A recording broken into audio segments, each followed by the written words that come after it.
Somewhere along the slow, wide bend of the Tisa River in northern Serbia, timber has been arriving by barge for more than 20 years, floated downstream from sustainable poplar forests straight to the loading docks of a company most Americans have never heard of, Visaprom DOO. This isn't some giant multinational with a flashy headquarters. It's a family-built operation that grew out of a paint and varnish business back in the early days and slowly transformed itself into one of the region's most respected names in wood veneer, plywood, and pallet manufacturing.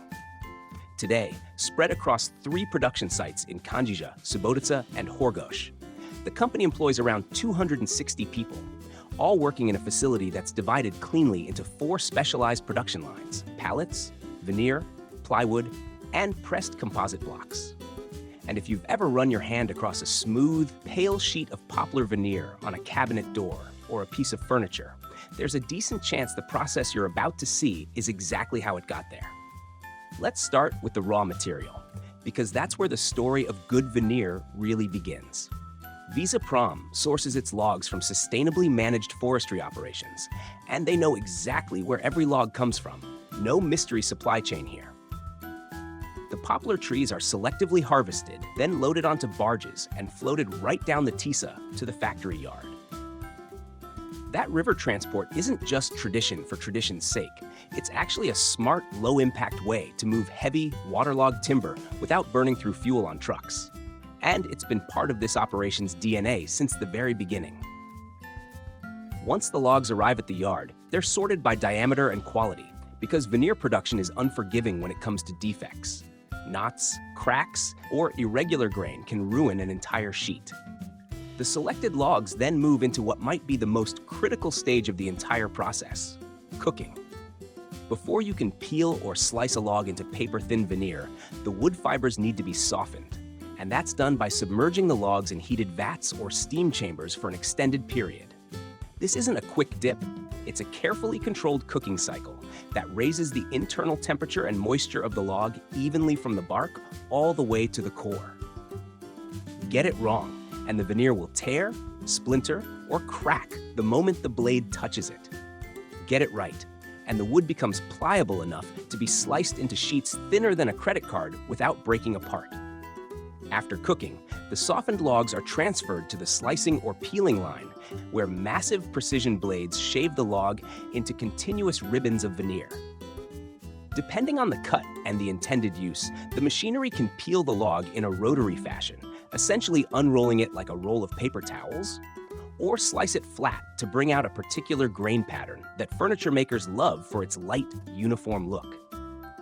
Poplar is prized here specifically because of that light color and smooth, consistent texture, which makes it incredibly adaptable for interior paneling, furniture faces, packaging, and construction veneer alike. From there, the freshly cut veneer sheets move into the drying stage, and this is where the operation really separates the professionals from the amateurs. Wood veneer is fragile and reactive. Too much moisture and it warps, cracks, or grows mold. Too little, and it becomes brittle and unworkable. Visaprom's drying systems are calibrated to bring every sheet down to a moisture content between 6 and 8%, a narrow target range that preserves the wood's natural structure and resilience, while keeping it easy to handle, glue, and install. The drying tunnels use controlled heat and airflow to pull moisture out evenly across the sheet, avoiding the kind of uneven drying that causes cupping or splitting. Once dried, the veneer sheets are graded, trimmed, and either bundled for direct sale or fed into the plywood production line, where multiple layers are stacked with alternating grain direction and bonded under heat and pressure with industrial adhesive. This cross-laminated construction is what gives plywood its legendary strength-to-weight ratio, and it's why constructional veneer from operations like this ends up in everything from shipbuilding and machinery housings to structural framing in the building trades. But Visaprom doesn't stop at veneer and plywood. A portion of the raw material also feeds a fourth production stream: pressed composite blocks made from ground wood material of various granulations, compressed under high heat with adhesive binders, essentially giving a second life to wood fiber that would otherwise be scrap. And since June 2018, the company has held EPAL certification for pallet manufacturing, followed by EPAL certification for composite blocks a few months later, meaning their pallets meet the strict European standard for four-way entry pallets used in international shipping and logistics. What's remarkable when you step back and look at the whole operation is how much of it runs on knowledge passed down through hands-on experience rather than some corporate playbook. The moisture percentages, the cooking times, the exact slicing angles. These are details refined over 2 decades of trial, error, and stubborn attention to quality. It's the kind of manufacturing story that doesn't make headlines, but quietly supplies the wood behind countless cabinets, pallets, and structural panels used across Europe and beyond. And once you've seen the sheer precision involved in turning a floating log into a paper-thin, perfectly dried sheet of veneer, you'll never look at a plain piece of plywood the same way again.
Up in the deep pine country of northern Wisconsin, in a small town called Arbor Vitae, there's a sawmill that's been cutting logs since 1937.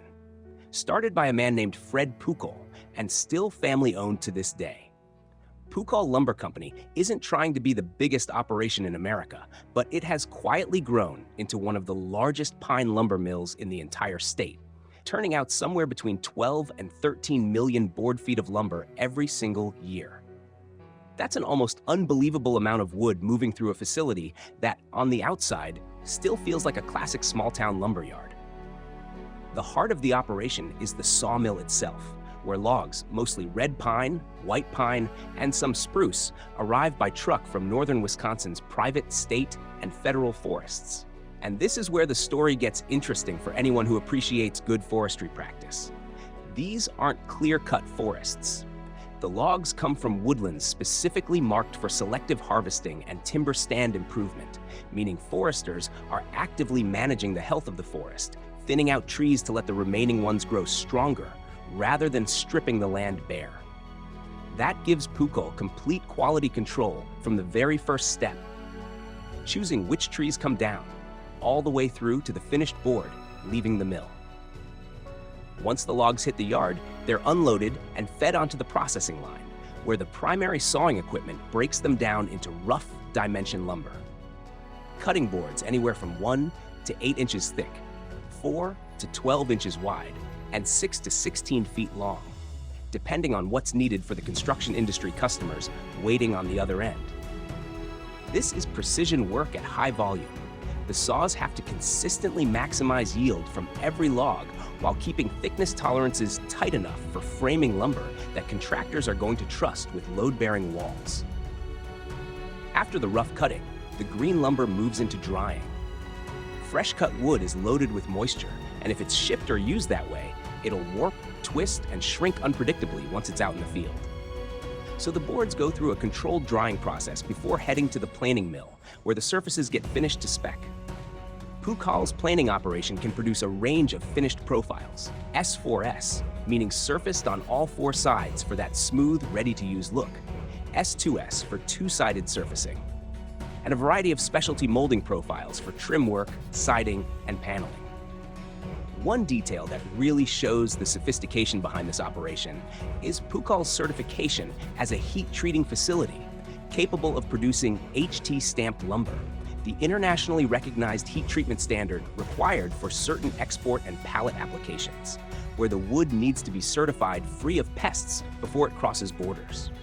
That's not a small operations afterthought. That's a serious industrial process requiring controlled kilns and documented temperature cycles.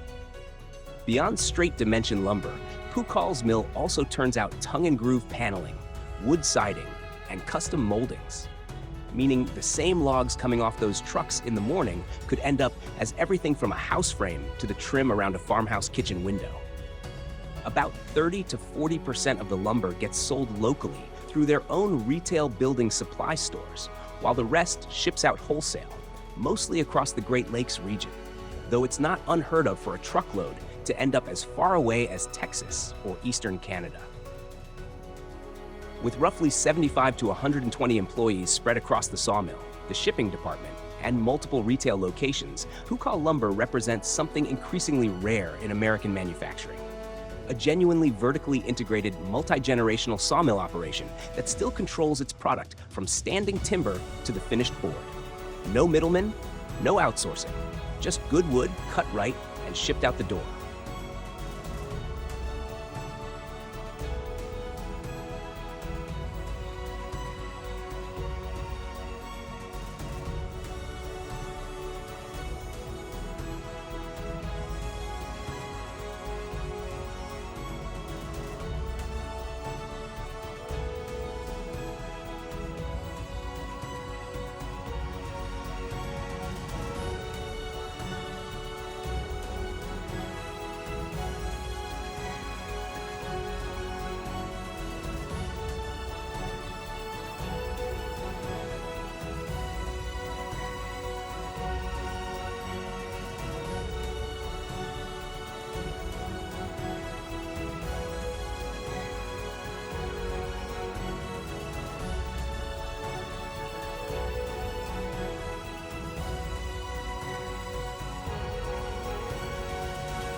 In the Turkish town of İnegöl, a place that's been synonymous with chair making for generations, a company called Sankrea Group has built one of the more impressive vertically integrated furniture operations you'll find anywhere in the world. It started back in 2012 when a businessman already established in the İnegöl furniture trade decided to build something bigger under a single unified brand. What makes Sankrea worth talking about isn't just the scale, though the scale is real, with production facilities spanning well over 100,000 square meters and a workforce of several hundred people. It's the fact that they control almost the entire wood journey in-house, from raw timber to a finished chair sitting in a 5-star hotel lobby. It all starts with the timber itself. Sankrea sources responsibly harvested, FSC-certified wood meaning every log can be traced back to a forest managed under recognized sustainability standards. No guessing where the material came from, and no shortcuts on deforestation. From there, the wood goes through a meticulous procurement and oven drying process, a step the company treats almost like a craft rather than a checkbox. Oven drying, or kiln drying, forces moisture out of the timber under controlled heat, stabilizing the wood so it won't warp, crack, or shrink after it's been shaped into furniture. A critical step when you're building chairs and tables meant to hold up under years of restaurant and hotel use.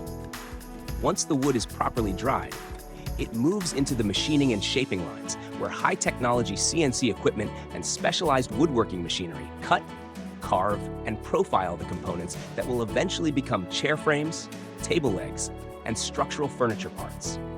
And the volume here is staggering. At full capacity, Sankrea's facilities can turn out around 25,000 wooden chairs per month, a number that only makes sense when you see the sheer footprint of the production floor and the level of automation built into the cutting and shaping stations. But wood processing is only one piece of the puzzle.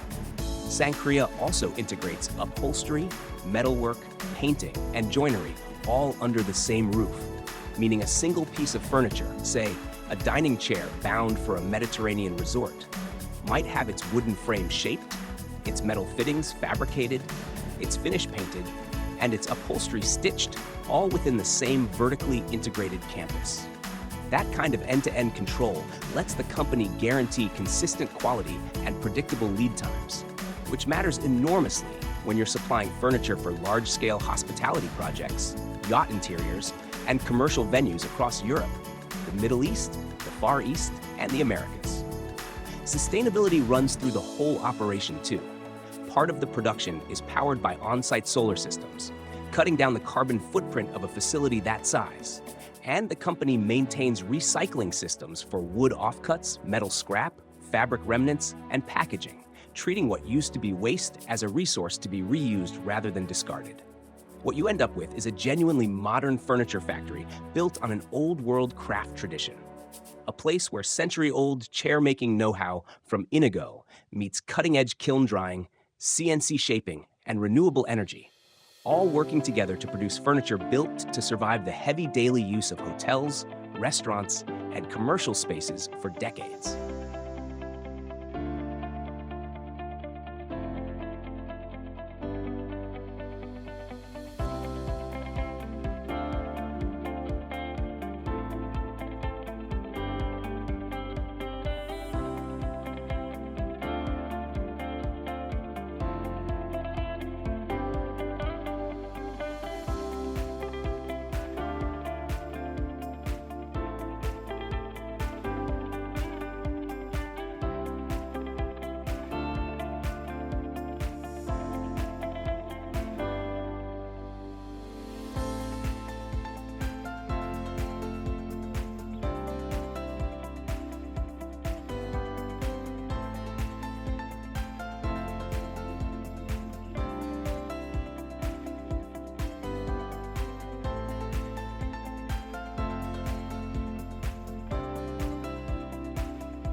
Deep in the wood processing corridor of Itapeva in the state of São Paulo, Brazil, sits a cluster of machine builders whose equipment quietly powers sawmills across the country. And Itamar is part of that industrial tradition. This region of Brazil has become something of a hub for sawmill and biomass machinery manufacturing, built up over decades by engineers who understood one simple truth: a sawmill is only as good as the equipment cutting the wood. The machinery coming out of operations like this is designed around one core mission: taking raw logs and turning them into consistent, high-quality sawn lumber as efficiently as possible. That starts with heavy-duty log intake systems, built to handle everything from softwood to dense tropical hardwoods common in Brazilian forestry. From there, the logs move through primary breakdown saws, often massive band saws or circular saw systems, engineered to maximize the yield from every log while maintaining tight dimensional tolerances. What sets modern Brazilian sawmill machinery apart is the level of automation baked into the process. Hydraulic carriages position each log with precision. Automated measuring systems calculate the optimal cutting pattern before the blade ever touches the wood, and edging and trimming stations clean up the rough-cut boards into standardized dimension lumber ready for drying and shipment. This kind of engineering has helped transform what used to be labor-intensive, imprecise sawmilling into a streamlined industrial process capable of running at serious volume with far less waste than older manual methods. For sawmill operators, equipment like this represents a real competitive edge, reducing downtime, increasing lumber recovery per log, and delivering the kind of consistent output that lets a mill compete for contracts well beyond its own region. It's a reminder that behind every clean stack of lumber at a building supply yard, there's usually a serious piece of Brazilian, European, or American engineering doing the heavy lifting long before the wood ever reaches a construction site.